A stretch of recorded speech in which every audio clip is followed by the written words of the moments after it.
महान YouTube channel में सभी सत्संगी जनों एवं प्रबुद्ध श्रोताओं का स्वागत है। सभी का हार्दिक अभिनंदन है और सभी को मेरा प्रेम पूर्वक जय शिव जय शिव। सांख्य शास्त्र में सृष्टि की रचना के संबंध में प्रथम अध्याय में जिन सिद्धांतों का वर्णन किया गया उसी को आगे बढ़ाते हुए आज का आख्यान प्रारंभ करते हैं। ओम असतो मा सद्गमय तमसो मा ज्योतिर्गमय मृत्योर्मामृतं गमय। हे परम गुरु, हे परमात्मा, मुझे असत्य से सत्य की ओर ले चलो, अंधकार से प्रकाश की ओर ले चलो तथा मृत्यु से अमरता की ओर ले चलो। सांख्य शास्त्र में जो है कई कार्य और कार्य की हेतुमत्ता, उन विशेषताओं का जो है वर्णन किया गया। हेतुमत, अनित्य, सक्रिय, अनेक आश्रित कार्य हैं। वो जो है नाना प्रकार से सृष्टि रचना के सिद्धांतों को समझाया गया। उसी में आगे जो है उसको बढ़ाते हुए प्रसंग को महर्षि कपिल कहते हैं, आजस्याद अभेदतो व गुण सामान्य तत्सिद्धि प्रधान व्यपदेशाद्वा।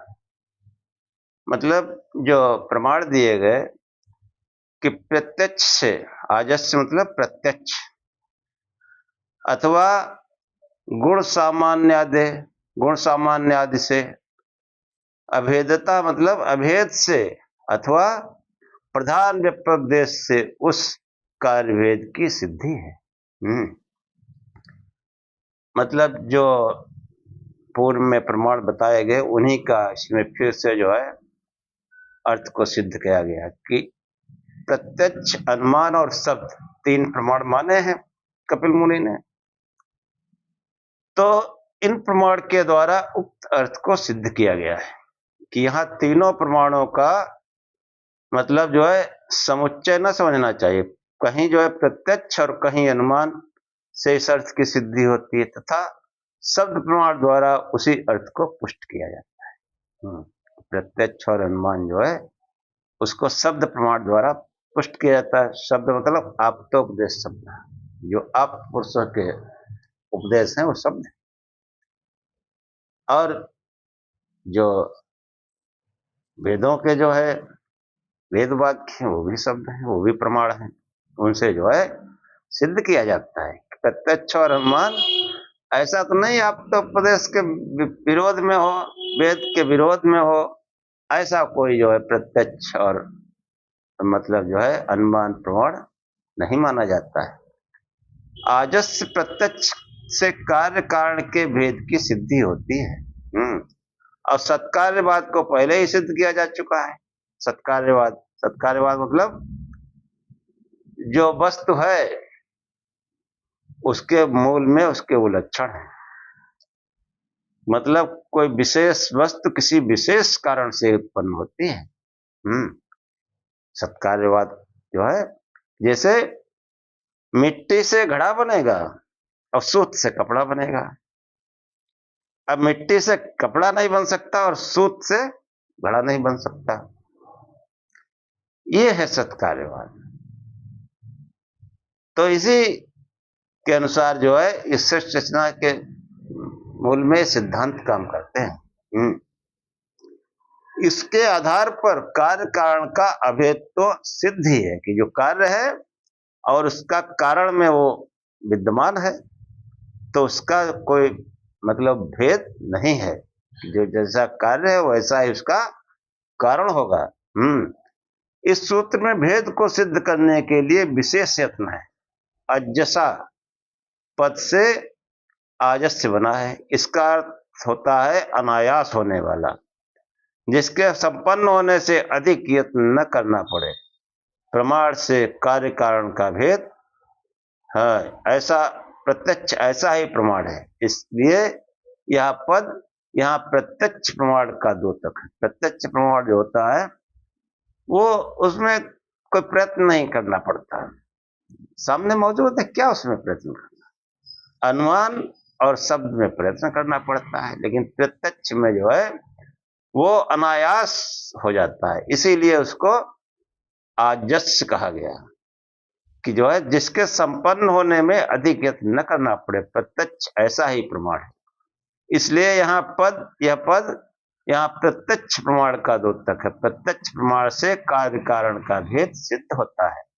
मिट्टी कारण और घड़ा कार्य है। यद्यपि घड़ा मिट्टी का रूप है, पर साधारण मिट्टी से उसका आकार प्रकार हम कुछ विशेष देखते हैं। यह भेद प्रत्यक्ष सिद्ध है। इसी तरह सूत और कपड़ा, सोना और कुंडल पहला कारण है और दूसरा कार्य, इनमें भेद का प्रत्यक्ष अनुभव होता है। यह नियम प्रत्येक कार्य कारण पर लागू है। जहां प्रत्यक्ष से इस स्थिति का अनुभव नहीं कर सकते, प्रत्यक्ष से जब कोई प्रत्यक्ष प्रमाण जब नहीं होता तो फिर अनुमान से उसकी सिद्धि होती है। इसी बात को सूत्रकार ने जो है कहा कि गुण सामान्य सिद्धि, कि गुण सामान्य जो है उसके भेद से, गुण सामान्य के अभेद से, कि गुण सामान्य अभेदता, कि गुण सामान्य के अभेद से कार्य कारण का भेद प्रतीत होता है। बुद्धि में अध्यवसाय गुण है। अध्यवसाय मतलब, और मतलब कोई चीज देख के हम अनुमान लगा लेते हैं, निश्चय कर लेते हैं ऐसा होगा, यही अध्यवसाय। और ये सामान्यता जो है सामान्य रूप से समस्त बुद्धियों में ये गुण है। इस प्रकार अध्यवसाय रूप गुण सामान्य का अभेद अर्थात एक रूपता समस्त बुद्धियों में देखी जाती है, पर यह बुद्धि मात्र का ही स्वरूप है, कारण प्रकृति का नहीं। इसलिए अध्यवसाय रूप में बुद्धि का उसके कारण प्रकृति से भेद सिद्ध होता है। इसी कारण सूत्रगत आदि पद से अन्य गुण सामान्य की एक रूपता का संग्रह हो जाता है। अहम वृत्ति रूप सामान्य धर्म की समस्त अहंकारों में एक रूप अस्थित देखी जाती है। अहंकार के कारणभूत बुद्धि में ये नहीं है, भेद भी है। अतः अहंकार कार्य का अपने कारण बुद्धि से भेद सिद्ध होता है। घट में जलाहरण आदि गुण सामान्य रूप से देखे जाते हैं।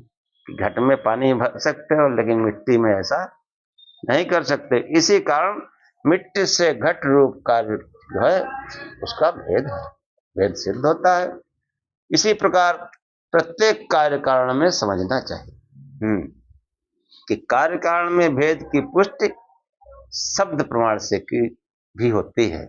इसी बात को सूत्रकार ने कहा कि प्रधान अव्यपदेशात व जगत के मूल कारण प्रधान, नहीं प्रधान मतलब मूल प्रकृति, मूल उपादान, जिसमें समस्त जगत प्रलय के समय लीन अंतर्निहित हो जाता है। वो जगत से पृथक रूप में व्यपदेश वर्णन होने से शास्त्र में जगत के मूल कारण प्रधान और उसके कार्य का पृथक रूप में वर्णन किया गया उपलब्ध होता है। ऐसा जो है हमारे तमाम ग्रंथों में आया है। प्रलय काल का वर्णन करते उस समय समस्त स्थूल सूक्ष्म भूतों और दिन रात के चिन्ह सूर्य आदि का अभाव बतलाया गया।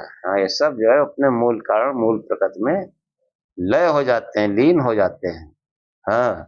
उसके कार्य का परस्पर भेद स्पष्ट होता है। इसी तरह से के अन्य अनेक वर्णन शास्त्रों में पाए जाते हैं। फलता कारण का भेद सिद्ध हो जाने पर कार्य का हेतुमत्व आदि रूप स्वरूप जो पूर्व सूत्र में प्रतिपादित किया गया है सर्वथा संगत जाना चाहिए। भेद मूलक कार्य रूप तथा अभेद मूलक सत्कार्यवाद को सांख्य में स्वीकार किया गया है कि कारण और कार्य में कुछ भेद तो होता ही है, लेकिन सत्कार्यवाद वो अभेद मूलक है। दोनों बातें सही है कि जो कार्य है उसके सब गुण कार्य में मूल तत्व, कार्य के समस्त मूल तत्व कारण में उपलब्ध होते हैं, और कारण और कार्य के रूप में भेद होता है। जैसे जो घड़ा है उसमें जल आदि हम लोग भर लाते हैं, लेकिन मिट्टी अगर है तो घड़े की मिट्टी जो इकट्ठी की उसमें जो कहो जल भर के ले आए, ये संभव नहीं। लेकिन जो घड़े के मूल तत्व हैं वो सब मिट्टी में मौजूद हैं। तो इस रूप में जो है जो सत्कार्यवाद है उस रूप में ये सिद्धांत लागू होता है कि उनके मूल तत्वों में कोई भेद नहीं। और जो बाद में जो बताया गया कि ये जो है जब कारण और कार्य में कुछ तो भेद होता ही है, नहीं तो क्यों कार्य रूप में बदलेगा। कि वो घड़ा जो है पानी लाने का कार्य कर सकता है, मिट्टी नहीं कर सकती, लेकिन घड़े के जो है समस्त तत्व मिट्टी में मौजूद है। और घड़ा भी जब किसी दिन क्षय होगा उसका तो अपने मूल कारण मिट्टी में ही चला जाएगा।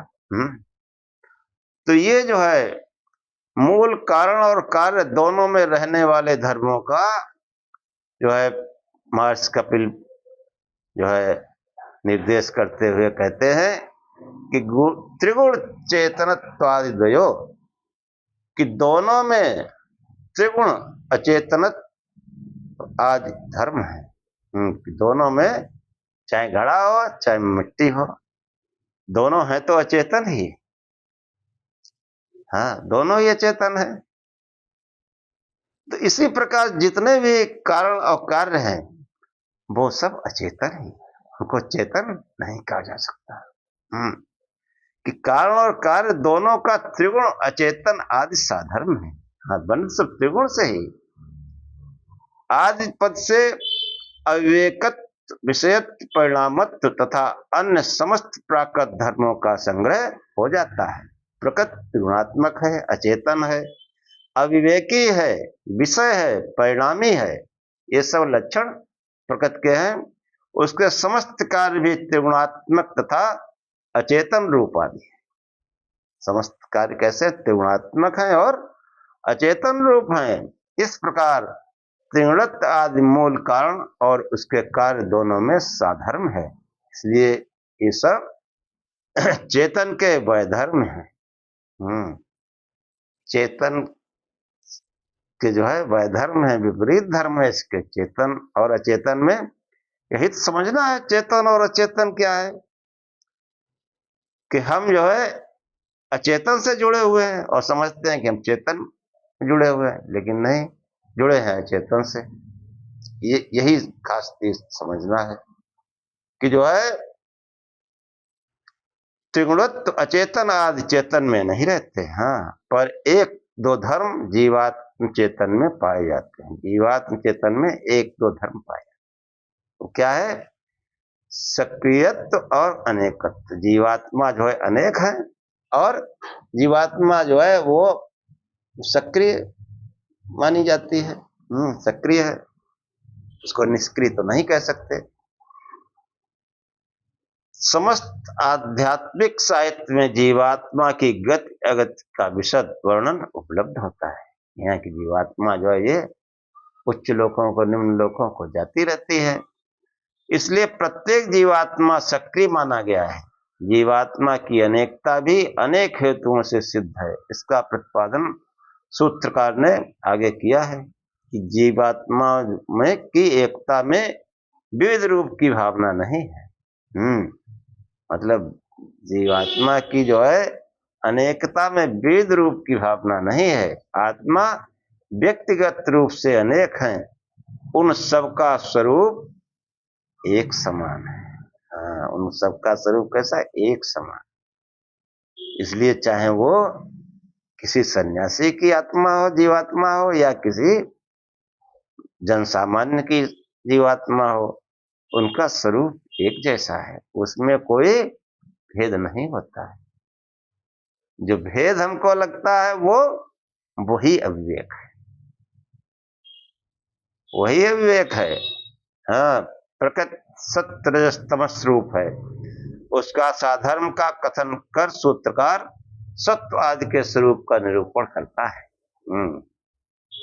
महर्षि कपिल ने इन तीनों गुणों का निरूपण किया और निरूपण करते हुए कहते हैं कि प्रीति प्रीति प्रीति अप्रीति प्रीत अप्रीत विषाद गुणानाम मन्यो अन्य वैधर्म्यम, कि गुणों का जो तीन गुण है तो उनका क्या है? प्रीत अप्रीत विषादार्थ, कि तीनों गुण क्या क्या रहे, किस लिए हैं? कि प्रीत अप्रीत विषाद अर्थ, प्रीत अप्रीत विषाद आदि द्वारा परस्पर इनका वैधर्म है। तीनों गुण एक समान नहीं है। सत रजस तमस ये तीनों यथाक्रम प्रीत अप्रीत और विषाद रूप है। हाँ, सूत्रगत आद्य पद जो है सत्व आदि के प्रीत आदि स्वरूप की मुख्यता का संकेत करता है। मुख्यता सत्य प्रीत स्वरूप, रजस अप्रीत स्वरूप तथा तमस विषाद स्वरूप है। प्रीत आदि की मुख्यता के कथन से सत्य की अन्य समस्त विशेषताओं का प्रतिपादन हो जाता है। जिसमें प्रीत आदि को मुख्य बताया गया है, अन्य में सत्व आदि की अन्य समस्त विशेषताओं का समावेश है। सत्य की अन्य विशेषता प्रसाद, लाघव, अनविरत, तितिक्षा, संतोष, सुख आदि है। रजस की शोक, तृष्णा, ईर्ष्या, दुख आदि हैं, और तमस की निद्रा, प्रमाद, मोह आदि।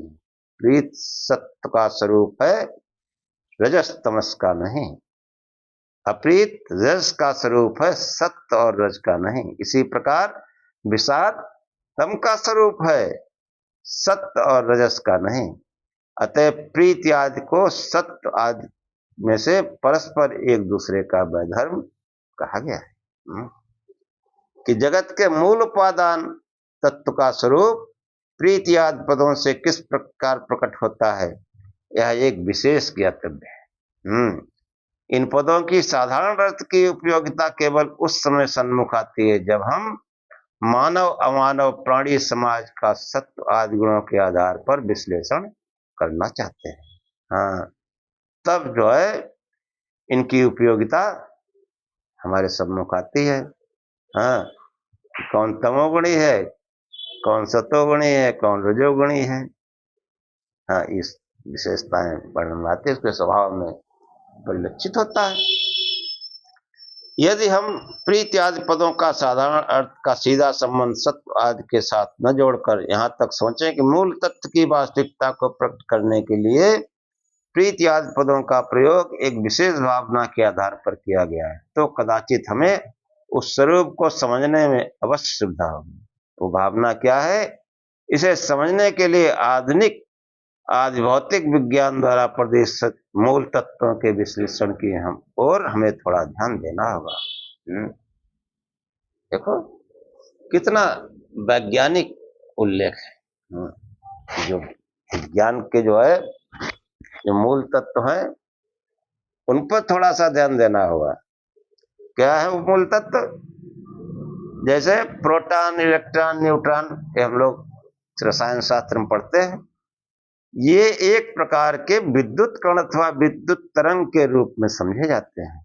अणु की रचना बहुत रहस्यपूर्ण है। यह स्वयं अपने में एक संसार है। इसमें प्रोटॉन के चारों ओर इलेक्ट्रॉन तीव्र गति से घूमते हैं। प्रोटॉन अपनी ओर दूसरे तत्व को आकृष्ट करता है, दूसरा अलग को भागना चाहता है, पर पहले का आकर्षण उसे दूर नहीं जाने देता। इसका परिणाम यह निकला कि दूसरा इलेक्ट्रॉन पहले प्रोटॉन के चारों ओर तीव्र गति के साथ चक्कर काटता रहता है। इन दोनों के इस चुंबकीय आकर्षण का आधार तीसरा तत्व रहता है, वह निष्क्रिय के समान वहां पड़ा रहता है, जिसके सहारे पर पूर्वोक्त दोनों अपनी क्रीड़ा में रत रहते हैं। कि इलेक्ट्रॉन और प्रोटॉन ये जो है चारों ओर तीव्र गति के साथ चक्कर काटते हैं, और तीसरा तत्व जो न्यूट्रॉन है, उसका नाम है न्यूट्रॉन, न्यूट्रल रहता है। यदि सत्यवाद के साथ इनका संतुलन करना कदाचित पूर्ण एवं व्यवस्थित नहीं कहा जाएगा। निश्चित ही सत्यवाद की स्थिति और भी मूल की ओर है, तथा वर्तमान विज्ञान के आधार पर विश्लेषित अण सांख्य के तन्मात्र तत्व के परिणाम रूप सूक्ष्म तत्व कणों के स्थान पर हो, ऐसा संभव है। फिर भी सत्यवाद के साथ पूर्वोक्त विश्लेषण का संतुलन कपिल की अंतर्भावना को समझने में सहायक हो सकता है। हाँ, कि कपिल मुनि की जो अंतर्भावना थी उसमें जो है समझने में सहायक हो सकता है। यदि हम प्रोटॉन को सत्व, इलेक्ट्रॉन को रजस और न्यूट्रॉन को तमस की तुलना में रखते हैं, तो सत्व आदि के प्रीत आदि स्वरूप का स्पष्टीकरण हमारे सम्मुख हो जाता है। सत्व रजस को अपनी ओर आकृष्ट करता है, वही सत्व का प्रीत स्वरूप है। हाँ, जो प्रेमी हो, देखो ना संसार में, देखो प्रेमी होते हैं वो दूसरे को अपनी ओर आकर्षित करते हैं। कितना सुंदर ढंग से जो है आचार्य उदयवीर शास्त्री ने समझाया। ये हमारे महापुरुष ये हमको ज्ञान कराते हैं, उनके जीवन से हमको। हाँ, मैंने तो कभी नाम नहीं लिया, लेकिन इतना सुंदर भाष्य और विश्लेषण किया है, तो कैसे नाम लिया जाए। ये सब हमारे प्रेरणा स्रोत हैं, जितने भी महान पुरुष हैं। ये जो भाष्यकार जो हम जिससे हम आपको ये बताने का प्रयत्न करते हैं सांख्य दर्शन, इन सूत्रों के भाष्यकार आचार्य उदयवीर शास्त्री हैं। उन्होंने जो दर्शन लिखे बहुत ही सुंदर। तो वो जो है प्रीत कितना स्पष्ट विश्लेषण करके बताया कि प्रीत का जो ऐसा गुण है कि वो सबको अपनी ओर आकर्षित करता है, ऐसे ही जो सत्य गुण है प्रीत का स्वरूप है। और अणु की रचना में जो अणु कहो परमाणु कहो, उसकी रचना में जो इलेक्ट्रॉन, प्रोटॉन, न्यूट्रॉन, वो इलेक्ट्रॉन जो है वो उसका कहा कि ये सत्य स्वरूप मान लो, तो प्रीत का स्वरूप है, यही सब की ओर आकर्षित होता है, उसकी ओर चक्कर काटते हैं। ऐसे ही जो हमारे महापुरुष हैं उनमें इतना प्रीति वाला स्वभाव होता है कि वो सब लोग उनकी ओर आकर्षित होते हैं। हाँ, तो ये जो है सत्य अपने प्रीत स्वरूप आकर्षण से उसे दूर नहीं हटने देता, फलता रजस तीव्र गति से उसके चारों ओर चक्कर काटता रहता है, फिर भी वह उसमें अपने आप को समाविष्ट नहीं होने देता, उसके साथ पर पृथक रूप से अवस्थित रहता है। इस प्रकार उसका अप्रीत स्वरूप बराबर बना रहता है। सांख्य में रजस को इसी कारण चल स्वभाव का कहा गया है, यानी चंचल स्वभाव का। तमस उनके आधार रूप में वहां निष्क्रिय सा पड़ा रहता है, यही उसका विषाद स्वरूप है। इससे पहले दोनों का भारवाही समझना चाहिए। इस प्रकार कपिल ने प्रीति आदि पदों के द्वारा सत्व आदि मूल तत्वों के स्वरूप का जो संकेत किया है, उसमें गंभीर भावना निहित है, जो मूल तत्वों की वास्तविक स्थिति पर प्रकाश डालती है। इस विषय का विस्तृत विवेचन जो है आचार्य उदयवीर शास्त्री ने सांख्य सिद्धांत में जो प्रकृति का वर्णन है उसमें किया गया है। कि आगे फिर कहते हैं कि गुणों का जो स्पष्ट रूप जो है उसमें साधर्म है, हाँ, उसको बताते हुए कपिल मुनि कहते हैं, लब्ध्वा धर्मे साधर्म्यम वैधर्म्यम च गुणानाम। लब्ध्वादि धर्मे साधर्म्यम वैधर्म्यम च गुणानाम। लघु आदि धर्मों के द्वारा गुणों का साधर्म और वैधर्म है।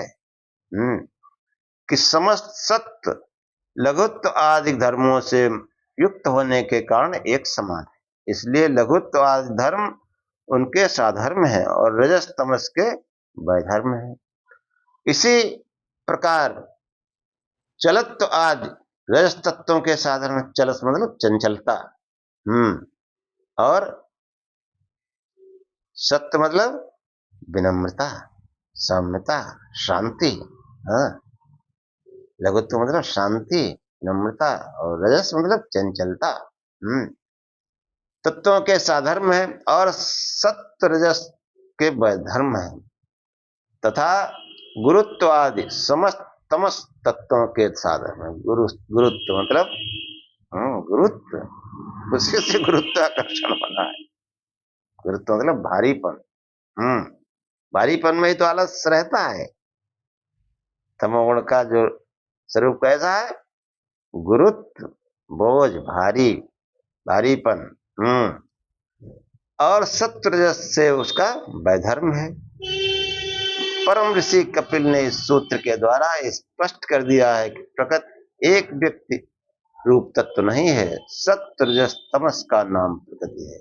उनमें प्रत्येक अंतर रूप है, इसलिए उनमें साधर्म का कथन संगत हो सकता है। यदि सत्व एक व्यक्तिगत रूप हो तो वहां साधर्म का प्रश्न नहीं उठता। इसी प्रकार हेतुमत्व आदि समस्त कार्य के साधर्म बताए गए, पर महत आदि तत्व कार्य है। इसमें प्रमाण क्या है? सूत्रकार इस कार्यता से प्रमाण उपस्थित करता है। हाँ, कि जो है महत आदि तत्व कार्य है, इसमें क्या प्रमाण है? इसको बताते हुए कपिल मुनि कहते हैं, कुभयान्नित्वात् कार्यत्वम महद आदि घटादिवत। उभयान्नित्वात् दोनों, यानी प्रकृति और पुरुष, यहाँ पर दोनों मतलब है प्रकृति और पुरुष से अन्य होने के कारण महद आदि का कार्य होना स्पष्ट है, घटादि के समान। हाँ, मूल में चेतन और अचेतन दो तत्वों का स्वीकार किया गया है। कि मूल में दो तत्व स्वीकार किए गए, चेतन और अचेतन। चेतन अधिष्ठाता पुरुष है और अचेतन जगत का उपादान प्रकृति। परंतु इनका कोई अन्य उपादान नहीं होता। कि न कोई उस चेतन का कोई, उस पुरुष का कोई उपादान है और न प्रकृति का कोई उपादान है। किसी का कार्य नहीं, इसलिए वे नित्य हैं। हाँ, नित्य है, पुरुष भी और प्रकृति भी दोनों नित्य हैं। किसी का कार्य नहीं, महत आदि पदार्थ इन दोनों से भिन्न है, पुरुष से भी भिन्न है और प्रकृति से भी भिन्न है। न वे पुरुष है और न मूल प्रकृति, दोनों से भिन्न होने के कारण ये स्पष्ट होता है कि महत आदि पदार्थ कार्य हैं। जैसे कि प्रत्यक्ष से दृश्यमान घट आदि पदार्थ कार्य हैं। इस सूत्र में महत आदि कार्य को उसके कारण प्रकृति से भिन्न बताना स्पष्ट करता है। कपिल जो है कार्य रूप से कार्य कारण में भेद मानता है, जैसा कि पिछले सूत्रों में बता चुके हैं। महत आदि कार्य होने में सूत्रकार आगे दूसरे तरीके से समझाते हैं कि कहते परिमाण से परिमित होने से महत आदि कार्य यह निश्चित होता है जैसे समस्त संसार घट में नहीं है, घट की दृश्यता का हम ग्रहण करते हैं, वो कार्य है। इसी प्रकार महत का क्षेत्र सीमित है। हाँ, जो महत है, जो बुद्धि है, उसका क्षेत्र सीमित है, असीमित नहीं है। विश्व में उसका अस्तित्व सर्वत्र नहीं पाया जाता, अतः परिमित होने से उसे कार्य मानना चाहिए। ये कार्य है, कोई भी कार्य हो, उसकी एक सीमा होती है, वो सीमित नहीं होता है। और इसको और भी कायदे से समझाने के लिए कपिल मुनि कहते हैं, समन्वय से भिन्न भिन्न पदार्थों का समान रूप से समन्वय कहा जाता है। जैसे व्यक्ति रूप से प्रत्येक घटघट भिन्न है, हाँ, मतलब व्यक्ति इंडिविजुअल रूप से प्रत्येक रूप से जो है प्रत्येक घड़ा भिन्न भिन्न है, परंतु मृतिका रूप में, मिट्टी के रूप में सब समान है। इससे प्रतीत होता है कि ये सब जो है मृतकार हैं, हाँ, मिट्टी से बने हुए हैं। इसी प्रकार कुंडल, रुचक, कटक आभूषणों के नाम है, चाहे हार हो, चाहे चैन हो, चाहे अंगूठी हो, ये सब आभूषण परस्पर भिन्न है, पर स्वर्ण में सब में समानता पाई जाती है। स्वर्ण रूप से है सब सोने का ही, कारण क्या है? सोना। इस समन्वय से कुंडल आदि सब स्वर्ण के विकार है। यह निश्चय होता है कि जो है अध्यवसाय रूप बुद्धि आदि महत भिन्न व्यक्ति होने पर भी सुख दुख मोहकता सब में समान पाई जाती है। सुख दुख मोहकता, वही प्रीत, अप्रीत और विषाद, तीनों गुणों के लक्षण है। तो सुख दुख मोहकता जो है बुद्धि सबके समान है, लेकिन सुख दुख मोहकता जो है वो भी सभी में पाई जाती है, किसी में कम, किसी में ज्यादा पाई जाती है। इससे ज्ञात होता है समस्त महत सुख दुख मोह रूप त्रिगुण के विकार हैं। हाँ, उन्हीं त्रिगुण के जो है विकार हैं। विकार होने से महत आदि का कार्य होना निश्चित है, कि वो जो है मूल प्रकृति का कार्य महत, और महत से फिर आगे ये विकार प्रारंभ हो गए।